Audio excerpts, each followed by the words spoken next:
Hi, welcome to channel 16.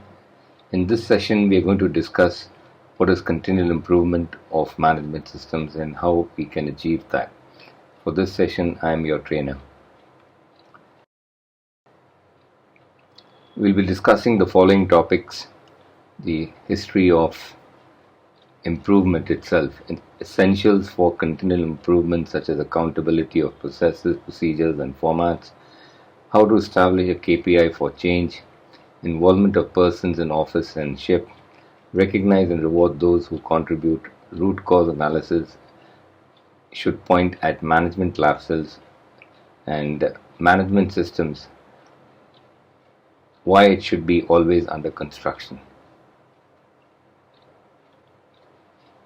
So if we look at the history of the term improvement or continual improvement, it evolves from the ISO 9001 standard that came about in 1987 to 2015. We'll discuss that.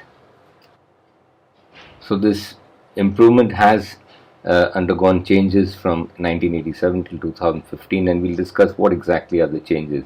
When initially the ISO 9001 came in 1987, they used the term continuous improvement, and continuous improvement, as you can see, is a graph going up straight like this, always improving. Now that's not theoretically, it may be possible, but practically it may not work that way. There'll be always ups and downs. Subsequently, in the year 2000, the standard 9001 again changed their term, and they said continuous is not the right approach, or may not be the pragmatic approach. So they said continual improvement, which is based on the Kaizen's step by step. That means you make an improvement, consolidate, make an improvement, consolidate that improvement, make an improvement, consolidate. So it's a step by step approach. Subsequently, in 2015, they removed the word continuous and continual, and they just said keep improving, continue improving. And an improvement, they said, can be anything such as correction, or action to prevent recurrence, what is also called as preventive action in the ISM code, or in the ISO 9001 jargon, it's called as the corrective action to prevent recurrence, right? It can be breakthrough changes, it can be innovation, and it can also be restructuring or reorganization of processes and the organization itself. So that's the term improvement as it stands today in the 9001. Now, if we look at some of the key elements, essential elements for continual improvement, you look from here and you would like to actually be there. So continual improvement steps. So how do we actually go around from here to here? So this is on the x-axis you have time, and on the y-axis you have improvement. So you have the step-by-step approach. So the first thing is accountability of processes. So to make the journey from here till the top, accountability of processes is the most essential thing. Make each superintendent or manager in the office accountable for one or more processes and related formats based on their skill and background, marine, technical, crewing, or whatever. It should not be a department should not be accountable, but an individual. If a department is made accountable, then the situation could be, the responsibility could be of somebody, everybody, anybody, and then nobody being accountable. So this will always be the most challenging part of, since no one wants to be held accountable. So if you achieve this, then you can go on to the next step. Have a KPI for change.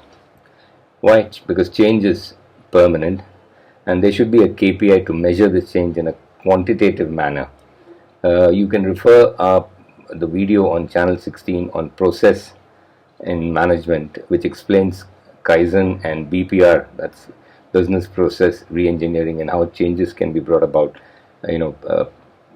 defining a KPI for change, right? And ideally you can define a KPI such as about 10% of changes to be carried out, 5 to 10% of changes or amendments or improvements to be carried out in all processes and related formats. Next we come to is involvement of people. Involve all users in preparing and or amending the processes and related formats. For example, if one has 10 shifts, then you have 40 consultants 40 senior officers, and you need to ask them what exactly you need to do for any process or any format. Even if you get just a 10% response from the 40 from the 10 ships, let's say just one ship responds, now that 10% response can be considered as representative of the 90% who are silent. So they also would agree with the response given by any one of those ships. The next important thing is reward and recognition. So reward and recognize the deserving persons whose contribution has led to some improvement in the organization. This will motivate others to contribute. And most important, root cause analysis, when it's carried out in a company, it often ends up as a problem related on the ship or the ship staff. And this certainly is not a good root cause analysis process. So root cause analysis should end with the root cause in the office and not on board the ship. While the immediate correction will be on board the vessel, but root cause will always be in the office management systems. This way you can reach from here to here. Now we look at processes. So there are a number of processes in any organization. It could be LSAFM maintenance, the shipboard familiarization process, purchase process, supplier evaluation, conducting emergency drills, permit to work, PMS, arrival and departure, galley and food inspection, passage planning. Then you have cargo operations, selection of seafarers, internal audit, conducting management review meeting, and so on and so forth. So all these processes should be always under construction. What is the meaning of under construction? That they are never complete in the entire life cycle of an organization. The day we consider that a process is complete, so that is certainly the beginning of the end of that particular process and related formats. So let's understand what is management systems to be always under construction. Plan, do, check, act. That leads to continuous improvement. So this is something we all know, and this is emphasized in a book that I wrote I started writing this book in the year 1995. And it was published in 1998. And the title of the book itself is Safety Management Systems and Under Construction Activity. Right? So and it always remains under construction. Why? Because of a simple reason, that change is the only permanent thing in this world.